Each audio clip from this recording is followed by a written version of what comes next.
j'aimerais dire, d'ailleurs, profiter de cette occasion de votre présence pour vous dire ceci. C'est que depuis un certain temps, on m'empêche de faire certaines conférences dans certains lieux. J'ai été interdit d'exposer à Nîmes dernièrement, puis ensuite à Roubaix, puis ensuite à Saint-Quentin, et également au Havre. Et puis maintenant, dernièrement, il y a une dizaine de jours, à Dessines, près de Lyon. Et donc, chaque fois, il y a des salles qui sont... ensuite, on nous empêche, il y a une pression qui est faite à travers le maire ou bien le préfet, à travers aussi les organisations qui sont sous pression, qui préfèrent annuler la rencontre. Et ce que nous avons fait, c'est qu'à Roubaix, je devais faire une conférence, un exposé sur Dieu pardonne. Et en fait, cet exposé-là, il ne s'est pas fait. Et bien entendu, on a apporté toutes sortes d'argumentations pour dire il défend la charia, des valeurs qui sont contraires à la République, des propos qui sont très souvent tronqués, sortis de leur contexte et qui ne correspondent pas à un authentique dialogue de civilisation. Et comme je répète parfois les exposés, quand je me déplace, il m'arrive de faire le même exposé 1, 2, 3 fois parce que c'est une chose qui est positive. Il ne faut pas tenir compte des enregistrements qui peuvent se répéter. Ce n'est pas très important. L'important, c'est que quand on se déplace, on a quelque chose à dire. Si on répète les choses par rapport à de nouvelles personnes qui viennent dans un auditoire, c'est comme ça que le daria, celui qui transmet cette parole, doit agir. Ça a toujours été ainsi. Il n'y a pas de mal dans ça. Au contraire, il faut agir en ce sens. Et moi, j'avais une exposé sur Dieu pardonne à Roubaix, le samedi. Et le mardi, j'avais à Genève un exposé au Centre islamique sur le même thème. Qu'est-ce qu'on a fait? On l'a enregistré avec l'idée de le diffuser. Et cela m'a été suggéré par l'un de nos frères qui a organisé la conférence à Roubaix et à Saint-Quentin. Et alors, on a mis ça sur YouTube. Et il y a une en-tête qui explique que c'est en fait cet exposé qu'on censure.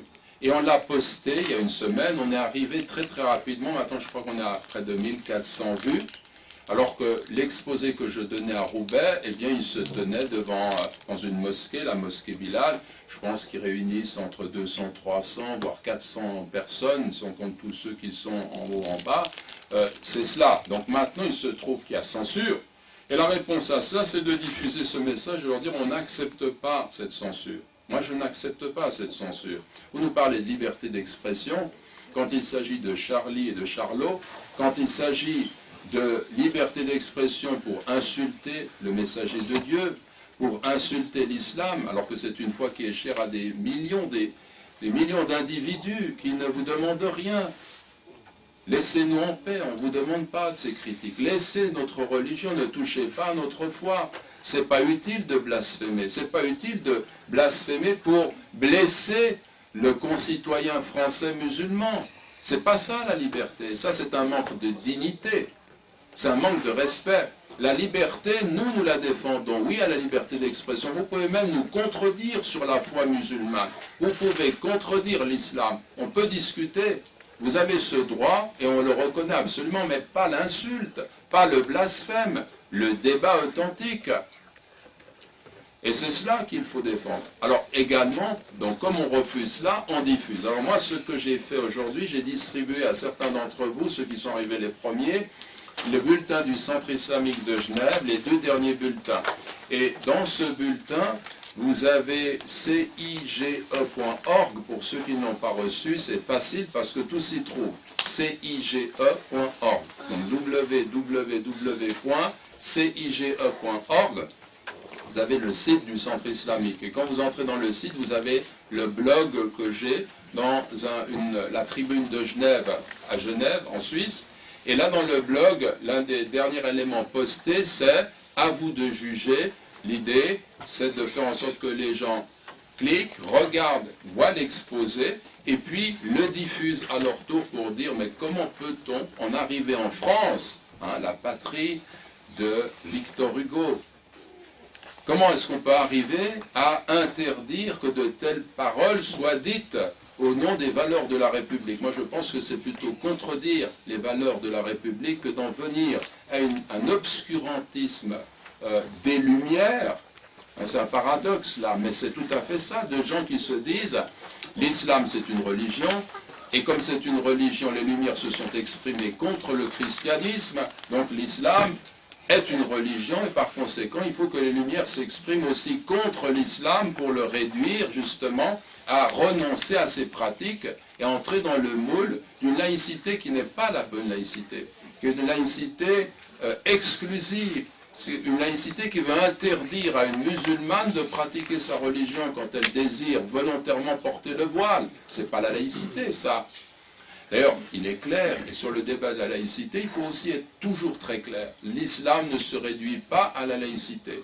Le modèle de civilisation islamique n'est pas un modèle laïque.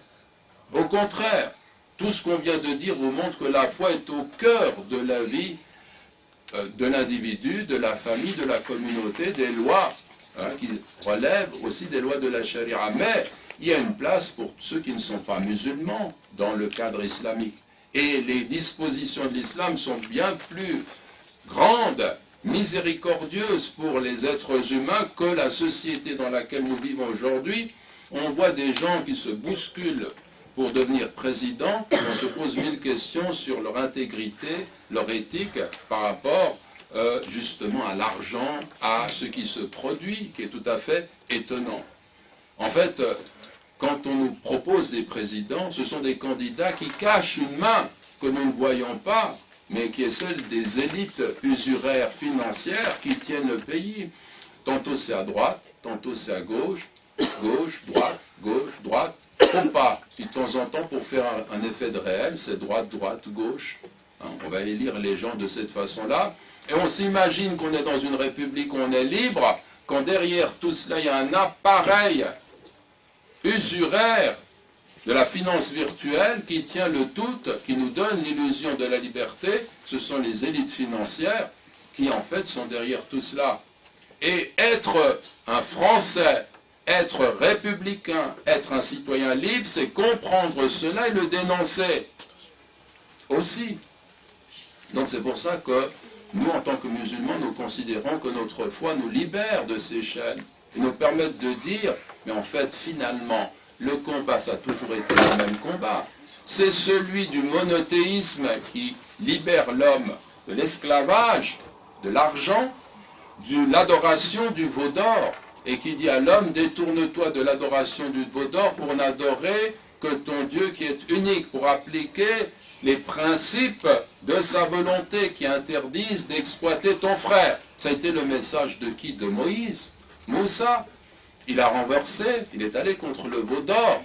Il a porté les nobles lois de Et-Taura que nous reconnaissons, la Torah, pour dire à son peuple, n'adorez que Dieu, écartez-vous de l'adoration du veau d'or. Et parmi les fils d'Israël, certains ont suivi Moïse, d'autres ont désobéi.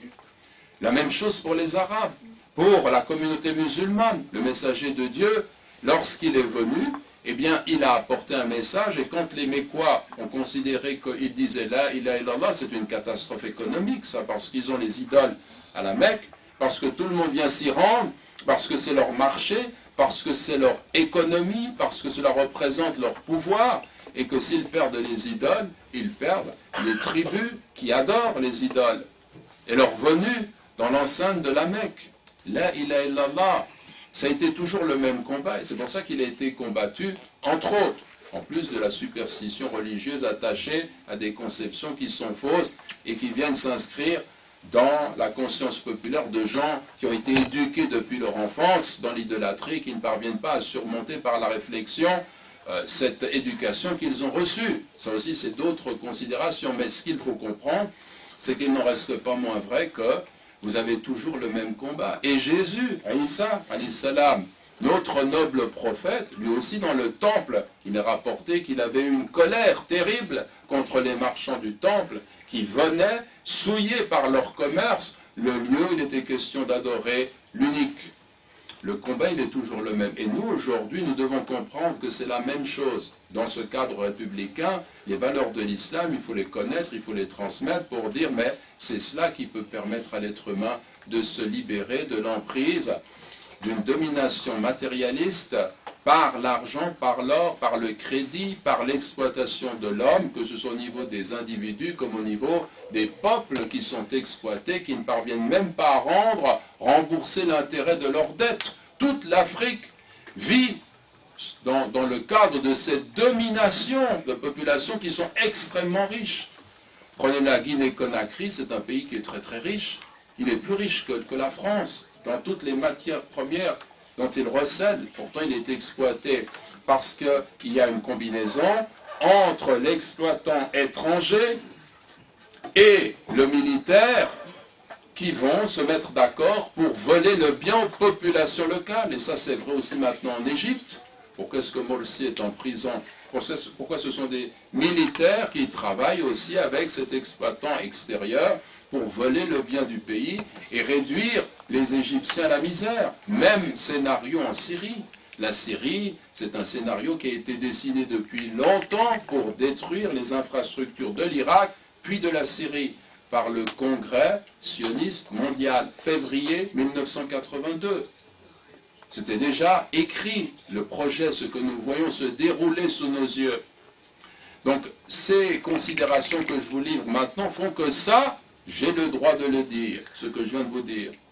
J'ai le droit de dénoncer, et personne ne peut m'empêcher d'en parler. Et quand on m'empêche d'en parler, vous, votre devoir, ça doit être de dire, ben non, on va diffuser, on va transmettre, et on va dire cette parole.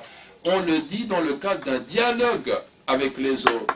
On n'utilise pas la violence, on ne transgresse pas, on est dans le dialogue de civilisation. Le problème, c'est qu'aujourd'hui, les autres, de l'autre côté, ne veulent plus de ce dialogue. Ils veulent simplement diaboliser l'islam avec des termes, avec des préjugés, sans que la population ne puisse se rendre compte de ce qu'est la réalité de l'islam.